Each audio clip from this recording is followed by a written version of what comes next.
Okay, I'll try my luck again here. So, last thing I did was showing you how I cut that out with the hole saw, screw it to the wood, etc. Blah blah blah blah blah. Now there's a fair bit of filing down that you have to do. I basically just use that inside ring as my sort of rough guide reference, and just kept sanding it down with this file. This is the half round guy here. Keep filing it down. And then I also did do a little bit of a filing around here too. And then also a lot of filing too. Well, I shouldn't say an absolute mountain of it, but right around here too. Just so I'm not having to take, and it's not a lot I took out, but it does take a little bit less of this you gotta get down. You kind of want to be able to turn this thing with your finger so that the motor's not going to be fighting to overcome all those tight frictiony forces. So also too, what I did was I roughed up this side just a little bit, and also just like I said, rough all these things up because this is the only time I super glue anything. Is I'm going to put some super glue around the base of this right here, and then I'm going to take this guy, I'm going to stuff it on there like that, and I'm just going to leave it, and I won't touch it for 24 hours after that. Once that's on there like so, as you can see, there you go, then I'll go ahead and put this piece on. It does, oh, just to mention too, I cut a hole, like a bigger drill bit hole. I think my biggest drill bit I have is this one here.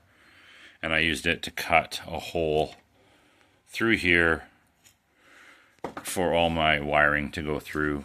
Like I said before, in regards to a slip ring, I have a slip ring in one of my excavators, which is my Chafe, which is a small one, and it's totally fine. And then I had one in my 308, again, right over here. And I don't know if it was causing binding issues or not, but I took it out, put a better motor into it, and I've never had it twist on me, ever. I've never clicked out or stalled on it, and honestly, it's never been an issue. So I don't necessarily think that I need to have a slip ring in here. I'm not really overly concerned that I'm not going to be infinitely able to spin this thing around and around and around and around and around, because it just doesn't happen. Without a slip ring in the other one, I can turn plenty enough without ever having to have an issue. I can go around probably at least twice, and so I mean, like, how many times you need to go around in an excavator? So I honestly am probably not going to bother with it.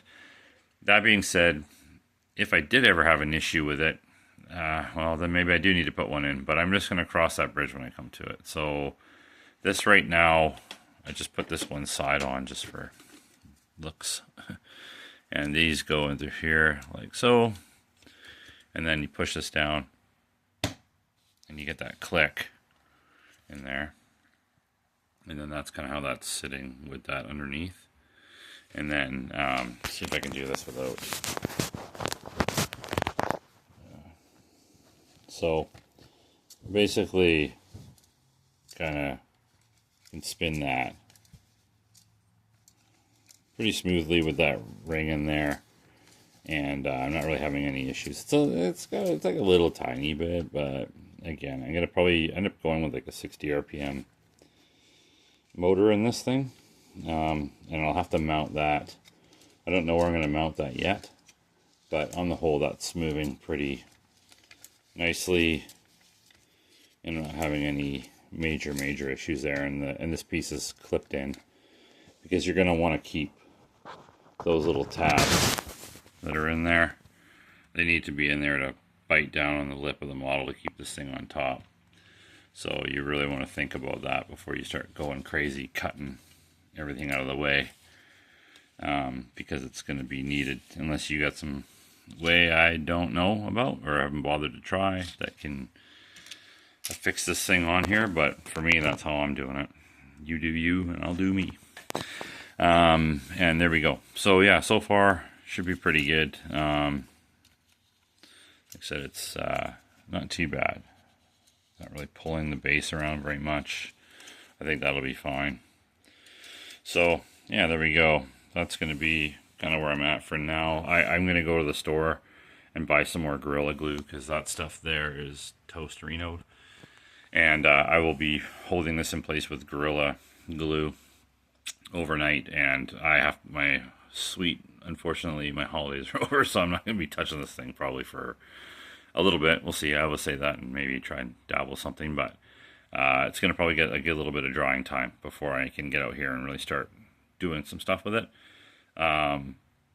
Yeah, I would like to give it I would like to obviously try and get it mounted as soon as I can.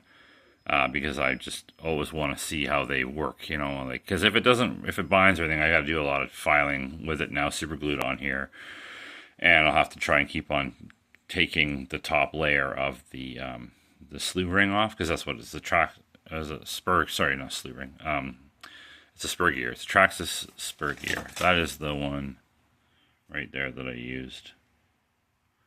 I can't really bring the words are blurry. I think I said one time that's just like my eyes.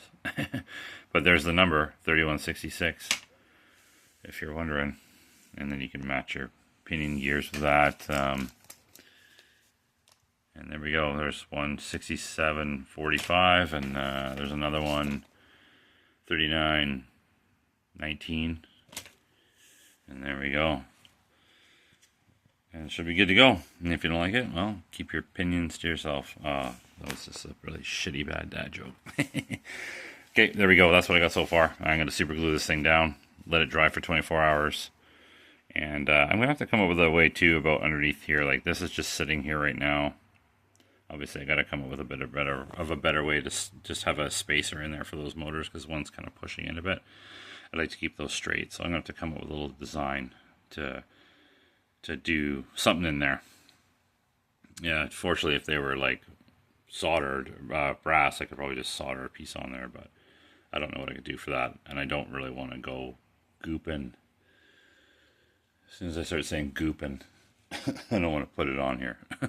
I probably was thinking like some of this steel stick, which actually I did use on that 580 Huina that was short tailing it up and everything, and it actually worked pretty good, but I don't think I'm going to be doing that on this. So there you go. That's enough babbling. Ciao.